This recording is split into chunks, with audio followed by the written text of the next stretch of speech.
지금 좀 이렇게 반등이 스물스물 나오지 않습니까? 요 지금 만약에 내가 당장 사고 싶다고 생각하시면 좀 단기적으로 보시고요. 좀 단기적으로 가지고 계시다가 한번 휘청일 가능성을 좀 고려하시면서 그때 휘청이면 좀 그때 크게 사세요. 그러니까 지금 기준으로 얼추 한 8, 90%의 수익률이 가능한 상황이고요.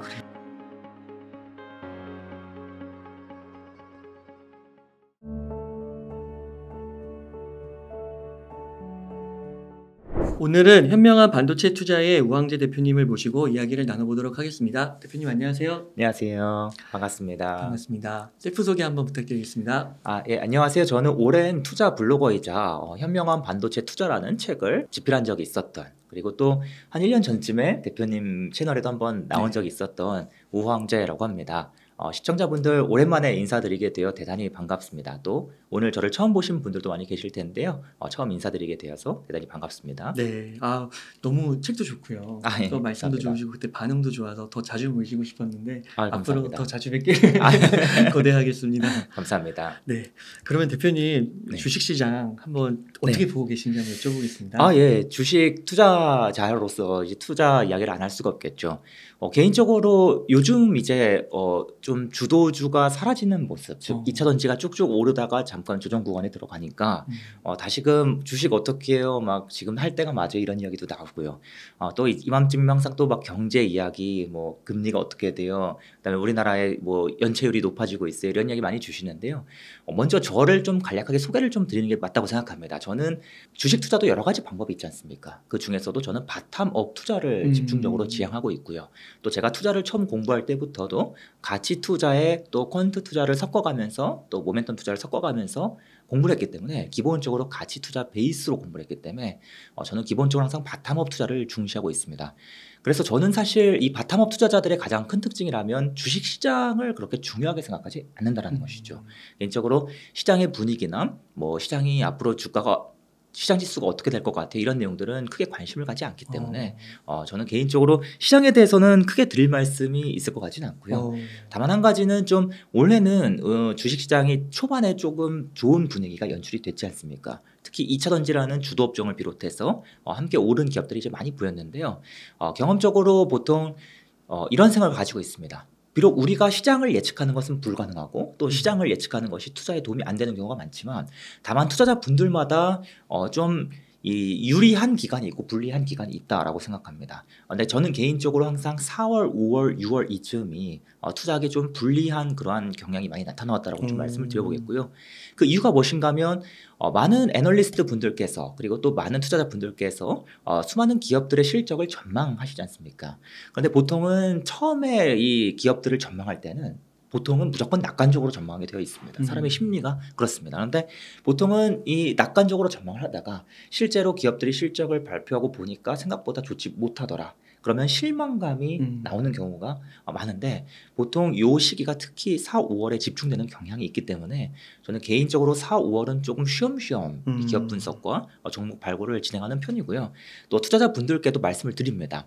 4월, 5월 그리고 이제 길면 6월까지 갈 수도 있겠지만 이 기간에 조금 성과가 안 좋으시거나 투자할 만한 종목이 좀 잘 안 보인다고 하셔도 너무 조급하게 매수하지 마시라. 자꾸만 내가 주식을 꼭 100% 매수해야 된다라고 생각하지 마시라고 항상 말씀을 드리고요. 예를 들어서 저는 항상 4개 종목에 집중 투자를 하는데요. 만약에 내가 지금 정말 투자하고 싶은 종목이 2개밖에 안 보인다라고 하면 나머지 2개 종목을 억지로 투자할 것이 아니라 자연스럽게 현금 비중을 50% 유지하면 된다. 그래서 제가 또 많이 받는 질문 중 하나는 현금 비중을 어떻게 조절해요? 라는 질문을 많이 받거든요. 그런데 내가 투자할 종목이 많이 보이면 현금 비중을 줄이는 것이고, 투자할 종목이 잘 안 보이는 시기에는 자연스럽게 늘리는 것이다라고 항상 말씀을 드립니다. 그런데 개인적으로는 지금 요 촬영을 하고 있는 요 시기 즈음이 자연스럽게 기존 종목을 매도하면서 현금 비중이 높아졌다가 다시금 또 여름으로 갈수록 새로운 종목을 찾으면서 비중이 줄어드는 시기다. 주식 비중을 늘리는 시기다라는 점을 좀 함께 말씀드려볼 수 있겠습니다. 그러시군요. 예. 그러면은 만약에 여기서 그 작년과 같이 한 번 더 심각한 폭락이 오거나 그런 가능성은 어떻게 보세요? 개인적으로는 사실 주식시장의 폭락을 예측하거나 그 가능성에 대해서 평가를 하지 않습니다. 다만 저는 이제 좀 개인 투자자분들께서 처음 투자를 하실 때 보통 무리하게 레버리지를 끌어서 투자하시는 경우가 많은데, 주식시장의 폭락이 언제 올지 예측할 수 없기 때문에 혹여나 폭락이 오게 되면 그때 좀 자금을 더 조달해서 투자를 하는 방식을 사용하지, 그 전까지는 뚜렷하게 고민하지 않으면서 아무리 시장이 다소 조금 꼭 좋지 않을 거라고 예상이 돼도 좋은 종목이 4개가 보이면 저는 100% 모두 투자를 하는 그런 전략을 채택하고 있어서요. 다만 이제 한 가지는 계속해서 하반기로 갈수록 이 주식시장이 안 좋을 가능성이 있다. 또 크게 떨어질 가능성이 있다는 이야기가 많이 나오고 있는 것은 사실입니다. 그런데 제가 또 매크로 전문가도 아니거니와 매크로 지식도 아니고 부족한 사람이기 때문에 이 부분은 또 코멘트 드리기 좀 어려울 것 같습니다. 그러니까 실적을 바탕으로 해서 투자를 하시는 거군요. 예, 실적도 중요하고요. 저는 개인적으로 항상 매 분기마다 모든 종목 우리나라 전체 상장사가 지금 현재 2,380개 정도가 됩니다.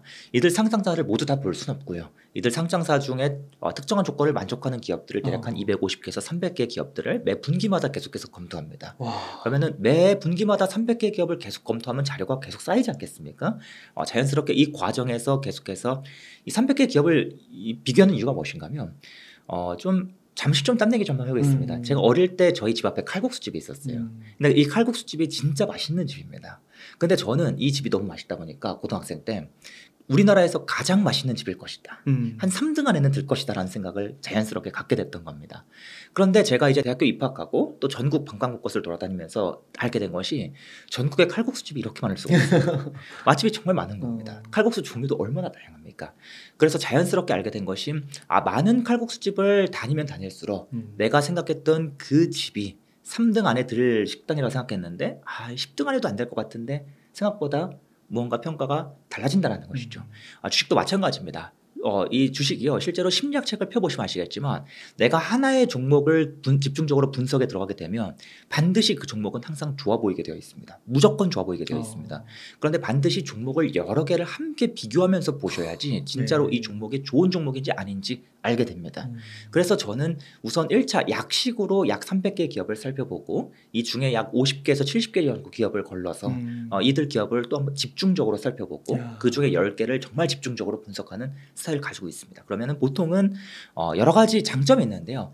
내가 좋다고 생각하는 기업들 중에서도 또 더 좋은 기업을 계속해서 찾아나가는 그런 장점, 또 생각보다 안 좋은 기업이라는 것을 알아나가게 되는 장점도 있고요. 그리고 또 한 가지는 유난히 이 매 분기마다 기업들을 검토하게 되면 비슷한 기업들이 묶여서 나오게 됩니다.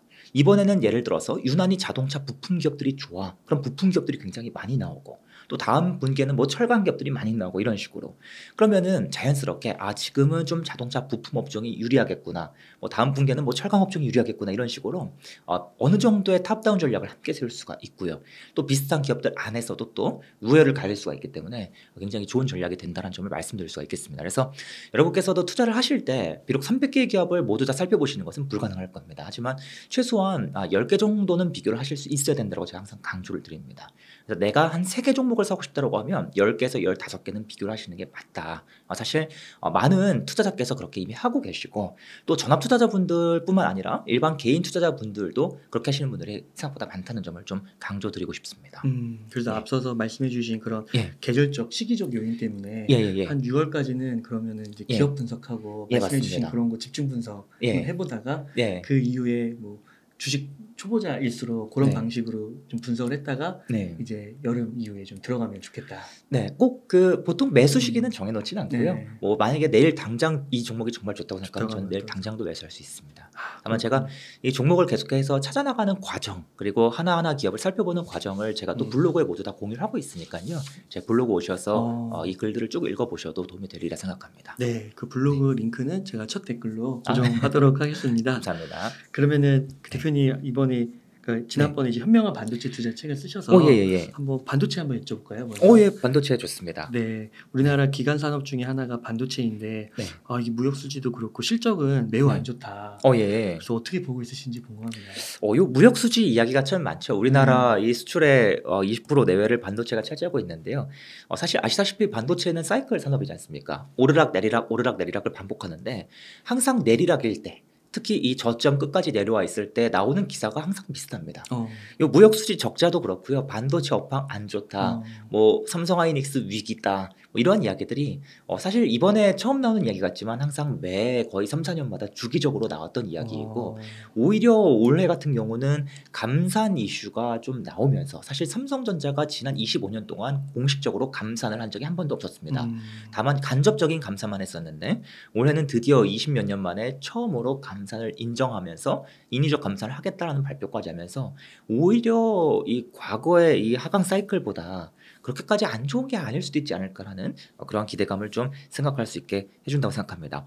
아무튼 이 무역 수지 적자도 그렇고 반도체 계속 판매 부진도 그렇고 계속 주기적으로 하락 사이클 때 나타나는 특징이다라고 생각을 하시면 우리는 자연스럽게 어떤 생각을 할 수 있어야 되냐면 그러면 이 안 좋은 구간이 항상 주기적으로 나타났는데 이 안 좋은 구간이 보통은 어떻게 변해갔는가? 즉, 이 안 좋은 구간이 평생 가는 것이 아니라 과거와 비슷한 어느 정도의 이 패턴을 좀 보일 수 있겠다라는 생각을 하면서 그러면 이제 이 언제 다시 좋아질 수 있을까? 어떻게 좋아질 수 있을까를 좀 고민하는 것이 전 맞다라고 생각을 하고 있고요. 그리고 또 한 가지는 반도체 기업들의 실적이요. 제가 이미 작년 9월에 글을 썼었습니다. 조만간 삼성전자 그리고 SK하이닉스가 대규모 어닝 쇼크를 기록할 것이고 그 어닝 쇼크가 아주 상당한 규모일 것이다. 어닝 쇼크는요. 증권가에서 이 정도 실적이 나올 거라고 예상했는데 생각보다 실적이 아주 안 나와서 커다란 투자자들이 쇼크를 먹는 것. 이런 걸 이제 어닝 쇼크라고 부르죠. 그런데 제가 그 당시에 뭐라고 글을 썼냐면 대규모 어닝 쇼크가 곧 나올 것이고 그 어닝 쇼크가 발표되면 바로 주가는 오르기 시작할 것이다라고 글을 쓴 적이 있었습니다. 왜 그런가 하면 과거에도 항상 그래 왔는데요. 이 메모리 반도체 산업의 구조적인 어떠한 변화가 없었기 때문에 이 과거의 패턴이 어느 정도 반복될 거라고 쉽게 생각을 해볼 수가 있었다는 것이죠. 이와 함께 실적의 감소가 본격화되는 구간으로 들어서면 주가는 본격적으로 오를 것이기 때문에 그 전까지 반드시 매수를 끝내놔야 한다라고 이제 말씀을 드렸었습니다. 그래서 제가 작년에 출연했을 때도 그랬고 그 이후에 또 여러 채널들 출연하면서도 계속해서 또 제 블로그에서도 삼성전자 작년 초중반부터 하반기까지 계속해서 분할로 매수하셔야 된다. 그게 삼성전자를 이 사이클 저점에서 가장 최저 가격에 최저점에 살 수 있는 유일한 방법이다 라고 이제 말씀을 드렸던 것입니다. 그런데 실제로 실적 감소가 이루어진 그 시점부터 주가의 반등이 이제 본격화되었다라고 말씀을 드릴 수가 있겠고요. 그래서 지금 실적이 계속해서 꺾이고 있는 구간인데 이러한 구간이 이미 모두 다 작년 내내 계속해서 선반영이 이루어지면서 반도체 기업들은 주가가 얼추 11에서 12개월을 선반영합니다. 좀 더 구체적으로는 한 11.2에서 11.3개월을 선반영하는데요. 그렇다면 우리가 이 실적이 지금 하락한다는 뜻은 주가가 얼추 11개월 전혀 반영이 되어 있는 것이고 그러면 앞으로 11개월 뒤에 이들 기업의 실적은 어떨 것 같아를 계속해서 고민할 수 있어야 한다는 것이죠. 그런 관점에서 봤을 때 지금 실적이 안 좋다라는 부분은 더 이상 의미가 없다. 전혀 의미가 없고 오히려 대규모 어닝 쇼크가 나오거나 생각보다 이 실적 하락이 가파라서 하이닉스 같은 경우는 대규모 적자까지도 가는 상황이지만 주가는 지금 반응을 하지 않지 않습니까? 그래서 오히려 이런 부분은 모두 반영이 되어 있는 것이다라는 점을 좀 강조드리겠고요. 그렇다면 앞으로 11개월 뒤에는 어떨 것인데 11개월 뒤를 저희가 정확하게 예측하는 것은 불가능합니다. 지금 증권사 리포트만 봐도 반도체의 상승 사이클이 올해 하반기에 올 것이다, 내년 초에 올 것이다, 뭐 내년 하반기에 올 것이다 다 의견이 다릅니다. 누가 맞출지 알 수 없어요. 하지만 중요한 것은 지금보다 개선이 되어 있다면 그렇다면 주가는 지금 미리 앞서서 개선의 방향으로 즉 점진적으로 큰 빅사이클이 올 것은 아니지만 점진적으로 계속 반등을 이어나가는 그런 모습을 보일 것이다라고 좀 생각을 해볼 수가 있겠습니다. 와 그렇군요. 예. 그러니까 대표님께서 말씀해 주신 대로 삼성전자 주가를 보면은 저점을 계속 높여가고 있더라고요. 예 맞습니다. 그런데 이제 지금 저점을 높여가다 보니까 지금 사도 돼요. 맞아요. 이제 아직도 이제 상승 사이클 올 거면 2년 목표로 2배 계약 가능한 거에 많이 물어보시거든요. 근데 문제가 있습니다.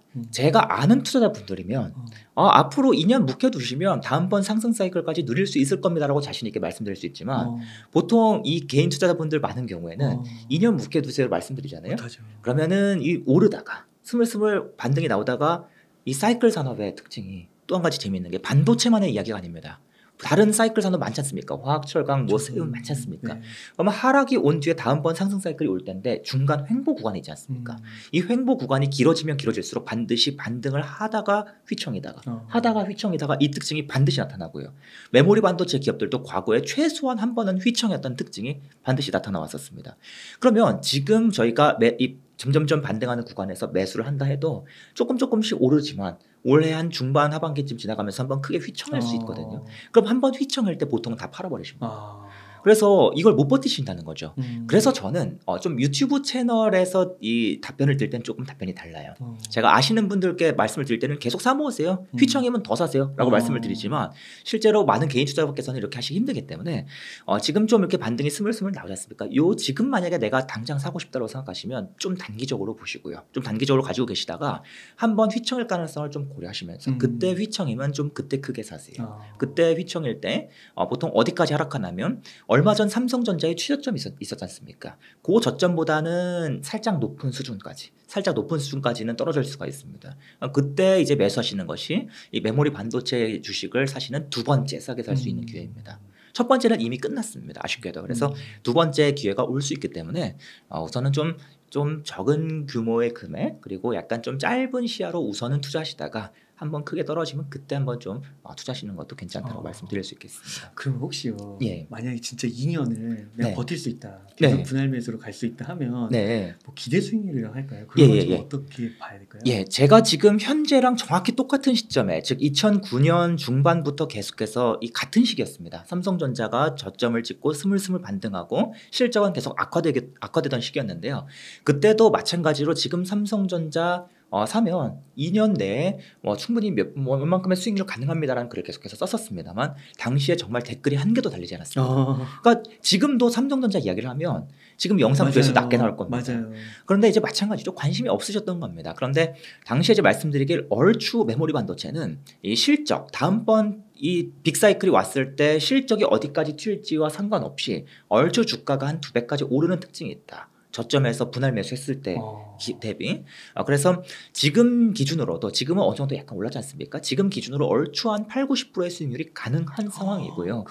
실제로 제가 2019년에 매수했을 때도 이 매수 금액이 얼추 한 85%쯤 이제 올라갔을 때 글을 하나를 썼습니다. 사이클 산업은 이렇게 투자하는 것이 맞고요. 특히 메모리 반도체는 이렇게 사는 게 맞습니다라는 글을 썼더니 유명한 유튜버들께서 제 글을 이제 인용하셔서 제 블로그 글이 굉장히 한때 인기가 많아졌던 그런 시기가 있었거든요. 그런데 저는 이번에도 똑같을 것이라고 봅니다. 근데 제 문제가 무엇인가 하면 제가 이 말씀을 드리면 항상 주시는 이 비판이 있어요. 뭔지 아세요? 지금 삼성전자가 뭐 시총이 뭐 300~400조인데 그러면은 시총이 800조 간다고? 야 무슨 시총이 800조야 말도 안 되라고 말씀하시는데요. 2019년에도 마찬가지였습니다. 무슨 삼성전자가 시총이 300조가 가능해 라고 사람들이 이야기를 했었습니다. 근데 이 시총을 우리가 예측하는 건 의미가 없다. 애플 시총 2000조 삼성 시총 800조 못 갈 이유가 전혀 없고 저희가 굳이 꼭 그걸 비교해야 될 이유도 없거니와 막상 가서 삼성전자가 딱 800조라는 시총이 찍히면 그때 가서 사람들은 너무나 당연하게 생각할 것이다 라고 좀 말씀을 드려볼 수가 있겠습니다. 그렇군요. 야 대단하십니다. 그러면요. 그 매크로를 안 보신다고 했는데 그 혹시 막 뭐 미중 패권 전쟁 속에서 뭐 중국 수출길이 막히고 맞습니다. 뭐 미국에다가 뭐 그 재무 이런 것도 다 보고해야 되고 이런 악재들은 그런 과거의 패턴을 적용하는 데 있어서 변수로 작용하지는 않을까요? 맞습니다. 변수로 충분히 작용할 수 있는데요. 사실 이 변수라는 것이 저희도 대표님께서도 잘 아시겠지만 중요한 변수가 있고 다소 미약한 변수가 있고 여러 가지가 있지 않습니까? 그런데 사실 보통 가장 중요한 변수는 이 메모리 반도체 기업들의 이익의 이 규모를 그리고 이익의 방향을 결정짓는 가장 중요한 변수는 과거 역사상 항상 공급이 메이저 변수였습니다. 수요가 살아나라는 것보다도 공급 제어가 이루어지면 보통은 상승 사이클로 가는 경향이 강하게 나타나왔고 이 공급이라는 변수가 실제로 전체 한 100가지 변수가 있다면 한 70, 80 정도를 차지하는 변수라고 보시면 되겠습니다. 네, 말씀하신 미중 패권 전쟁도 당연히 변수가 될 수 있겠습니다만 이 메모리 반도체 이 산업의 사이클이 상승 사이클이 못 오게 만드는 변수라고 보기는 조금 어렵고요. 다만 상승 사이클이 오는 시기를 조금 지연시키는 그런 변수라고 보시는 것이 맞겠습니다. 그래서 실제로 지금 미중 패권 전쟁이 이루어지고 있고 또 반도체 각종 규제가 이루어지고 있고 또 우리나라 기업들도 직접적으로 피해를 분명히 입고 있고요. 그리고 제가 이 거듭해서 말씀드리고 있습니다만 우리나라 반도체 기업들이 중국에다 공장을 지어놨는데 이 중국에서 반도체 칩을 찍어내지 말라는 식으로 지금 계속해서 규제를 들고 나오고 있지 않습니까? 그래서 분명히 삼성과 하이닉스는 일부 피해를 입고 있습니다. 이 피해를 크게 두 가지로 요약드리자면 다음번 상승 사이클이 생각보다 조금 늦게 올 수 있는 한두 분기 정도 늦게 올 수 있는 변수가 될 수 있거나 또는 바로 이 중국에 있는 공장을 더 이상 업그레이드 할 수 없기 때문에 우리나라의 공장을 추가로 업그레이드하면서 이중 투자를 해야 됩니다. 즉 삼성전자가 평택에 대규모 지금 빈 공장을 잔뜩 지어놓고 있는데 여기에 이제 중국에서 만들어야 했던 그 반도체를 여기서 한국에서 또 이중으로 만들기 위해서 장비나 설비를 또 이중으로 투자를 하면서 비용을 이중으로 지출해야 한다는 것이죠. 그래서 분명히 이러한 피해가 발생을 합니다. 그런데 삼성전자와 하이닉스의 이 주가는 아무튼 메모리 반도체 이 상승 사이클 하락 사이클의 어떤 방향성의 변화에 의해서 결정이 되는데 이 변화까지 좌지우지할 정도는 아니고 다만 시기 정도는 조금 강약을 조절할 수 있는 변수가 되겠다. 그리고 또 한 가지는 저희는 투자자지 않습니까? 그러면 저희가 꼭 삼성과 하이닉스에만 투자할 수 있는가? 그렇지 않다는 것이죠. 그래서 저희는 오히려 이걸 기회 삼을 수 있는 기업을 찾으면 된다는 것이 저의 의견입니다. 그래서 항상 말씀드리길 지금 삼성전자의 낸드 플래시의 40%가 중국에서 만들어지고요. 또 하이닉스의 낸드 플래시 3분의 1이 중국에서 만들어집니다. 그런데 지금 삼성과 하이닉스 입장에서는 앞으로 중국 공장을 더더더 크게 키워나갈 수가 없는 상황입니다. 그래서 대신에 지금까지 중국에서 만들던 건 만들고 이제 앞으로 신형 반도체 다다음번에 나올 신형 낸드 플래시는 이제는 한국에서 계속해서 만들 수밖에 없는 상황이기 때문에 한국의 낸드 플래시 공장을 이중으로 투자를 해야 되는 상황입니다. 그렇다면 이 과정에서 분명히 수혜를 보는 기업이 생긴다. 왜? 이중으로 투자하기 때문에. 그래서 오히려 이 낸드 플래시 노출도가 높은 그러한 장비 설비 기업들, 특히 대표적으로 우리나라에 테스라는 기업이 있거든요. 이러한 기업들이 수혜가 될 수 있으니까 우리는 이러한 수혜 기업에 더욱더 집중하는 것도 하나의 전략이 될 수 있다는 점을 좀 말씀을 드리고요. 그래서 메모리 사이클에 아주 커다란 영향을 주지는 않을 것이라는 게 저희 첫 번째 결론. 그리고 두 번째는 수혜 기업을 찾아 나서면서 리스크를 아예 불식시키는 것도 하나의 좋은 방법. 이렇게 좀 의견을 요약해드리도록 하겠습니다. 네. 그 SK 하이닉스는 삼성전자랑 약간 뭐 다른 점이 있는 건가요? 비슷한가요? 하이닉스 같은 경우는요. 조금 다른 점이 있다면요. 하이닉스는 낸드 플래시 3분의 1도 중국에서 만들지만 디램의 반도 중국에서 만듭니다. 그러니까 하이닉스는 디램 공장도 한국에서 또 낸드 플래시 공장도 한국에서 이중으로 만들어야 되는 그런 어려움을 겪고 있기 때문에 하이닉스는 지금 설비 투자를 사실 삼성보다 더 급하게 더 많이 해야 되는 상황인데 문제는 삼성은 평택에 지금 이미 부지를 갖춰놓고 건물을 계속해서 미리 지어놨기 때문에 장비만 반입하면 새로운 공장을 가동할 수가 있습니다만 하이닉스는 지금 부지가 부족합니다. 그래서 기존의 이 디램 공장을 뭐 낸드로 전환하고 또 낸드를 갖다가 이제 옮기고 하는 방식으로 유지를 하다가 드디어 이제 용인에 이제 땅을 구해서 지을 수 있게 된 상황이기 때문에요. 하이닉스가 이 공장을 정말 많이 지어야 하는데 문제는 자금력이 많이 떨리지 않습니까? 삼성과 하이닉스의 가장 큰 차이는 바로 이겁니다. 무엇인가 하면 삼성은 장기 투자하기에 유리하지만 하이닉스는 장기 투자하기에 리스크가 많이 있어요. 그 이유가 무엇인가 하면 삼성은 영업을 통해서 물건을 팔아서 버는 현금으로 설비 투자를 모두 다 진행을 해도 현금이 남습니다.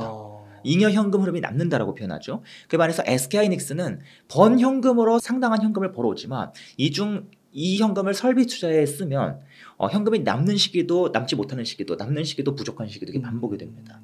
즉 현금이 계속해서 차곡차곡 쌓이지 못한다라는 것이죠. 그래서 하이닉스는 항상 전통적으로 현금이 부족했습니다. 삼성 대비. 그런데 이번에 설비 투자를 더 대규모로 진행하기 위해서는 현금이 너무나 부족한 것이죠. 그래서 어쩔 수 없이 대규모 차입을 끌어왔고요. 이 차입을 통해서 지금 중국에 있는 낸드 플래시 팹도 인수했지만 우리나라의 공장 증설도 진행을 하게 됩니다. 그러면 이 차입금을 갚아나가야겠죠. 그러면 이자 비용도 많이 나오겠고 그리고 재무에 대한 불확실성이 항상 제기가 될 겁니다. 만약에 다음번에 혹시나 또 불황이 오거나 혹시나 또 무언가 미중 무역 정쟁과 같은 커다란 변수가 터져서 니네 현금을 또 한 번 크게 써야 되면 그때 어떻게 할 거야? 그러면 그때는 또 차입을 해오기 어려울 수도 있다는 것이죠. 그래서 이러한 리스크가 있기 때문에 장기 투자를 하기에는 다소 불안정하다는 것입니다. 이러한 차이가 있다고 좀 말씀을 드려볼 수 있겠습니다. 네.